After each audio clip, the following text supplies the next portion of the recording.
അസ്സലാമു അലൈക്കും വറഹ്മത്തുള്ളാഹി വബറകാതുഹു.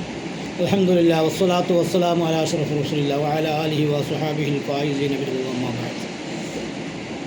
പ്രിയ സഹോദരങ്ങളെ, സുഹൃത്തുക്കളെ, പ്രിയപ്പെട്ടവരെ, പലപ്പോഴും പലരും പറയുന്ന ഒരു വിഷയമാണ് സമാധാനമില്ല. സാമ്പത്തികമായൊക്കെ പുരോഗതിയുണ്ട്, പക്ഷേ ഒരു സമാധാനവും കിട്ടുന്നില്ല. ചില ആളുകൾ പറയാറുണ്ട്, സാമ്പത്തികമായും പ്രയാസങ്ങളാണ്, എല്ലാം ക്ഷമിക്കുന്നു, സഹിക്കുന്നു, പക്ഷെ ഒരു മനസ്സമാധാനവും കിട്ടുന്നില്ല. വീട്ടിലേക്ക് പോയാൽ ഭാര്യമാരോടും ഭാര്യയോടും മക്കളോടും നല്ല നിലക്ക് പെരുമാറാൻ കഴിയുന്നില്ല. അവിടെ എത്തുമ്പോൾ പലപ്പോഴും ദേഷ്യം പിടിക്കുന്നു, മക്കളോട് ദേഷ്യം പിടിക്കുന്നു, ഭാര്യയോട് ദേഷ്യം പിടിക്കുന്നു, ജോലിസ്ഥലത്ത് സഹപ്രവർത്തകരോട് ദേഷ്യം പിടിക്കുന്നു. ഒരു നിലക്കും ഒരു സമാധാനവും എവിടെയും ഇല്ല. സാമ്പത്തികമായി ഉള്ളവരും പറയുന്ന വിഷയമാണ്, ഇല്ലാത്തവരും പറയുന്ന വിഷയമാണ്. സമാധാനം നഷ്ടപ്പെട്ട ഒരു ജീവിതം, എപ്പോഴും പ്രയാസങ്ങൾ, എന്ത് തുടങ്ങിയാലും പൂർത്തീകരിക്കാൻ കഴിയാതിരിക്കുക. ഒരു കച്ചവടം തുടങ്ങിയാൽ വഴിക്ക് വെച്ച് നിർത്തേണ്ടി വരിക.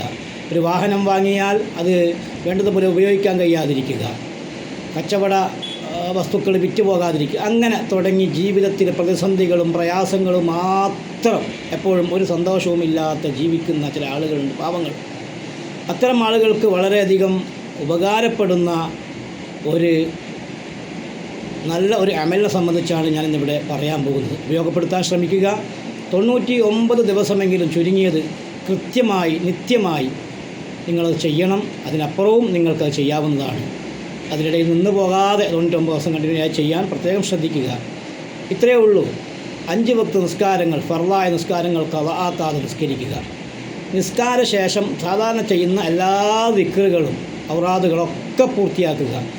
അതിനൊക്കെ ശേഷം നിങ്ങൾക്ക് പ്രത്യേകമായി വല്ല ദിക്റുകളും ചൊല്ലാനുണ്ടെങ്കിൽ അതൊക്കെ പൂർത്തീകരിച്ചതിന് ശേഷം അവിടെ ഇരുന്ന് ഒരു ഫാത്തിഹ, കൃത്യമായൊരു ഫാത്തിഹ ഓതുക. ആ ഫാത്തിഹ ഓതിയതിന് ശേഷം സൂറത്ത് ആലു ഇമ്രാനിലെ ഷഹിദല്ലാഹു എന്ന് പറയുന്ന ആയത്ത് 18ാമത്തെ ആയത്താണ്.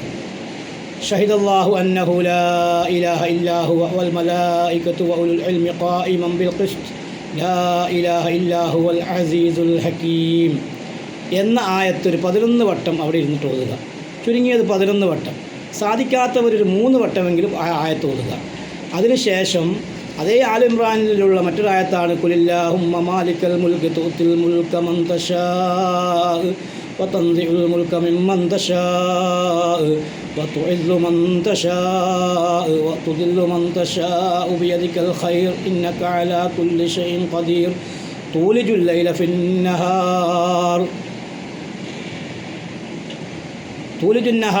ഫിന്നഹാർ അങ്ങനെ തുടങ്ങിയിട്ട്